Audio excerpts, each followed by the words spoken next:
আজকে আমি গিয়েছিলাম আমার দিদির বাড়িতে। আমার ভাগনার যে মুখে প্রসাদ হয়েছিল সেই উপলক্ষে আনন্দবাজার বলে একটা অনুকূল ঠাকুরের অনুষ্ঠান হয়, সেখানে খেতে আমার যেতে একটু লেট হয়ে গেছিলো। প্রথমে গেলাম, এখানে বসার জায়গা পেয়েছি, বসে পড়লাম। তারপরে আমার পাতে দিল গরম গরম খিচুড়ি। খিচুড়িটার থিকনেসটা খুব ভালো হয়েছে, খেতেও খুব ভালো ছিল। যেহেতু আমি রাত করে গিয়েছিলাম তাই আলুর দমটা শেষ হয়ে গেছিলো। যতখানি দিয়েছে তা আমার জন্য যথেষ্ট ছিল। পরে আবার একটু দিয়েছিল, খুব সুন্দর হয়েছিল আলুর দমটা খেতে। তারপরে দিল চাটনি আর পাঁপড়, খুব টেস্টি হয়েছিল। তেঁতুলের চাটনি আর পাঁপড়, টমেটোও ছিল, আর পায়েসটা অসাধারণ।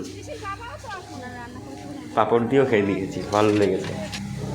তারপরে খাওয়া হয়ে গেল, রাত হয়ে গেছে, বাড়ি চলে আসলাম। না না, আমি আসবো যখন বলেছি আসবোই। বলেছি যখন আসবো, না আসলে বললে সব বেলা হলো আসতাম না।